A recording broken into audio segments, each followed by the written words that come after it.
Olá, meu amigo, minha amiga. Aqui é o advogado Gideon Svensson.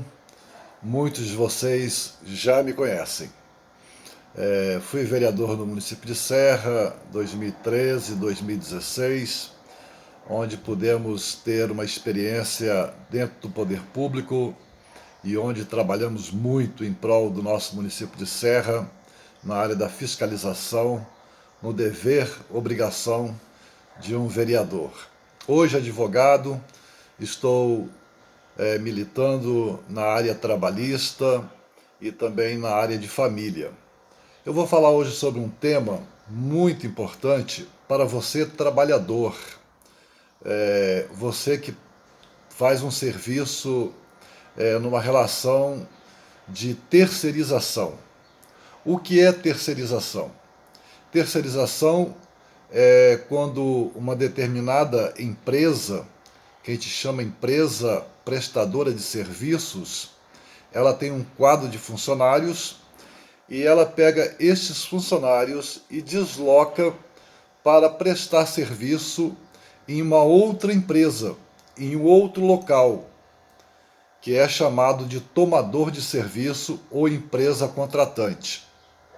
Então, esta empresa prestadora de serviço, onde você tem a sua carteira assinada, você é empregado direto dela, ela tem um contrato de prestação de serviço com a outra empresa, que pode ser um condomínio de um prédio, né? Pode ser uma outra empresa qualquer, e você vai trabalhar nas dependências desta outra empresa, mas sob a égide, sob a fiscalização da empresa onde você tem carteira assinada. Onde você tem carteira assinada. Este é o Instituto da Terceirização. Da terceirização. Pois bem, só que muitas vezes, quando a empresa prestadora de serviço, da qual você tem a sua carteira assinada, ela falha com você, por exemplo, ela lhe manda embora ou ela simplesmente lhe abandona, né? Acontece muito isso, né? A empresa abandona o empregado, nem dá baixa na carteira, né? Simplesmente desaparece, quebra, e aí você fica naquela. E agora? O que eu vou fazer para receber os meus direitos trabalhistas, né? Como agir, como fazer, né? A empresa não está pagando ninguém, a empresa quebrou, a empresa está dando calote em todo mundo. Pois bem, aí que está o segredo da terceirização, que todo empregado deve estar atento. Aí você vai ter que entrar com uma reclamação trabalhista. Você vai ter que procurar os meios judiciais para pleitear receber os seus direitos trabalhistas, a sua rescisão de contrato, saldo de salário, né? Salários atrasados, depósito de fundo de garantia, férias, 13º, adicionais de insalubridade ou periculosidade, o que você recebia, horas extras. Isso tudo vai ficar perdido? Se a empresa que contratou você, que assinou sua carteira, ela simplesmente não lhe paga? Então, qual é o segredo? Quando for entrar com uma ação na justiça, você deve colocar lá no polo passivo a empresa que você é fichada, que assinou a sua carteira, que nós chamamos de prestadora de serviço, mas também você deve colocar no polo passivo a empresa onde você trabalhava, onde você prestava o serviço. Você não tinha carteira assinada lá, mas você trabalhava lá. Como um exemplo posso dar de porteiro. De repente você era o porteiro de uma determinada empresa. Você prestava o serviço àquela empresa, mas sua carteira assinada na outra, na prestadora de serviço que quebrou, que mandou você embora sem direito nenhum, né, sem receber suas verbas trabalhistas. Então você deve colocar no polo passivo a empresa onde você trabalhava. Ela vai responder de forma subsidiária. ela vai receber vai responder de forma subsidiária. Você colocando um outro exemplo também, eu estou sendo bem simplório aqui com vocês, tá? Uma linguagem bem popular mesmo, né? Talvez você prestava, por exemplo, auxiliar de serviços gerais. Acontece muito isto. Você trabalhava num condomínio de um prédio, né?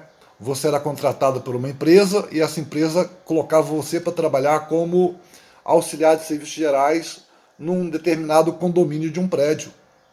Então, se você levou calote da empresa principal, você vai entrar com uma ação na justiça, deve colocar no polo passivo este condomínio. Este condomínio tem que estar no polo passivo. Sabe por quê? Porque na hora de cobrar a dívida na justiça, se a empresa principal que você era fichado, que você tinha sua carteira assinada, se não conseguir receber dela, se a justiça não conseguir satisfazer seus créditos trabalhistas desta empresa principal, você vai poder cobrar todos os seus direitos da empresa tomadora de serviço, da empresa contratante, aonde você ficava lá o dia inteiro trabalhando. Você vai poder, inclusive, cobrar dessa empresa danos morais sofridos pela outra empresa, que talvez não depositou o seu fundo de garantia, que talvez não lhe pagou seus salários em dia e deixou você a ver desculpa, e deixou você a ver navios. Eu não vou corrigir o vídeo, tá? Eu sou bastante direto, simplório, né? Então não vai ter nem correção de vídeo, tá? Desculpe aí alguns erros, mas aqui é no natural mesmo. Então, toda vez que você tiver uma relação de prestação de serviço, de terceirização, e você tiver problema no seu contrato de trabalho, e você for entrar com uma ação judicial, você deve colocar no polo passivo a empresa tomadora de serviço, lá aonde você trabalhava, quer como porteiro, quer como auxiliar de serviços gerais, ou qualquer outro tipo de serviço que esteja dentro de uma relação triangular de terceirização. Eu falo relação triangular porque envolve três agentes, né? Envolve a empresa tomadora de serviço, que é a empresa que assinou a sua carteira de trabalho, envolve a empresa tomadora de serviço, que é a empresa contratante, que contratou a empresa principal, e envolve você, trabalhador, que dispensou a sua mão de obra. Então, é uma relação triangular na prestação de serviço, que nós chamamos de terceirização. Então, nunca esqueça desse detalhe. Se você for procurar algum advogado, ou se você for entrar mesmo que sem advogado, porque na Justiça do Trabalho você pode também pleitear os seus direitos sem a necessidade de ter advogado, você pode entrar sem advogado, apesar de ter esse direito, não é aconselhável, porque o trabalhador, muitas vezes, ou na maioria das vezes, né, o trabalhador ele não conhece as leis, não conhece a legislação, né, então fica muito complicado, né, você entrar sem um advogado. Mas há esta possibilidade, está na lei, você poder entrar com uma ação trabalhista, com uma reclamação trabalhista na Justiça do Trabalho sem advogado. É possível, não aconselho. Aconselho você procurar um advogado de sua confiança e ele vai saber te orientar. E nessa relação de terceirização que nós estamos conversando agora com vocês, é importante esse detalhe, que muitas vezes não é observado. Muitas vezes você procura um advogado, muitas vezes entra com a reclamação trabalhista, mas não coloca no polo passivo a empresa tomadora de serviço.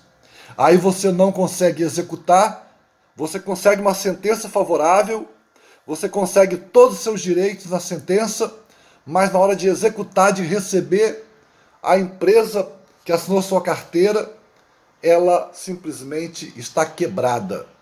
Ela simplesmente é uma caloteira, não paga ninguém. Inclusive os sócios também, você não encontra nada no nome deles. Nenhum bem, nenhum dinheiro em conta corrente, em nada. Porque coloca tudo em nome de laranjas, de terceiros. Isso aconteceu já em vários processos comigo. E aí você então, tendo a empresa que você trabalhou no polo passivo, você vai reverter a sua ação para que esta empresa terceirizada, este condomínio de prédios, ele arque com todos os encargos trabalhistas, inclusive danos morais. Então está aí de uma forma bastante simplória, de uma forma bastante simples, o Instituto da Terceirização, para que você possa estar ligado nos seus direitos, para você não receber uma sentença favorável, aquele famoso ganhou, mas não levou. Ganhou, mas não levou. Para que isso não aconteça, você nunca mais vai esquecer deste vídeo que eu estou lhe falando. Se é uma relação de terceirização, se a sua carteira assinada é numa empresa e você trabalha em outra, se você tiver problema para receber, você coloque todas no polo passivo. Procure seu advogado e diga: eu quero entrar com ação em face de todas as empresas, da que assinou a minha carteira e da que eu estava trabalhando. E aí, com certeza, você vai ter os seus créditos trabalhistas satisfeitos. Você vai conseguir receber todos os seus direitos. Porque a empresa tomadora de serviço, por exemplo, um condomínio de prédios, não tem como ele não pagar. Não tem como não receber de um condomínio de prédios, de uma outra empresa grande, né, que contrata um porteiro, né? Não tem como, é empresa grande, existe, está ali. E muitas vezes a empresa que assinou a sua carteira é uma empresa pequena, né? Está cheio de empresas pequenas aí, empresas que não têm lastro financeiro, né? Empresas que os sócios, eles não têm bens, né? E os que têm escondem ainda, né? E os que têm ainda escondem em nome de terceiro, de laranja. E aí você muitas vezes vai vai para a justiça, entra numa relação aí contenciosa na Justiça do Trabalho, passa-se lá 1 ano, 2 anos num processo, consegue uma sentença favorável, mas na hora de executar a sentença, a bendita da empresa, os benditos dos sócios, seus patrões diretos, eles simplesmente dizem para o juiz que não tem como pagar. E aí, se você não colocou, meu querido, se você não colocou no polo passivo a outra empresa que você trabalhava, que você prestava o serviço, ou outras empresas, porque muitas vezes você pode trabalhar em 2, 3 empresas terceirizadas, né? Você deve colocar todas elas no polo passivo, porque todas elas vão ser responsáveis, que nós chamamos o direito de responsabilidade subsidiária. Se a empresa principal não pagar, as empresas subsidiárias terão que pagar todas as verbas trabalhistas para você. Qualquer dúvida que você tiver, pode deixar nos comentários, e eu peço a você também que me ajude. Estou no início, né, dos meus vídeos aqui no Facebook. Peço a você que curta, deixe a sua curtida, né, clique lá no botão de curtir, e peço a você que se inscreva no meu canal de YouTube. É muito importante ter a sua inscrição. Eu vou estar todos os dias, na medida da possibilidade, né, produzindo um vídeo sobre direito trabalhista e direito de família. E também direito de sucessões. São as 3 áreas que eu tenho atuado. A todos um forte abraço, e não deixe de lutar pelos seus direitos. Lute, não abra mão de nenhum dos seus direitos. Um forte abraço.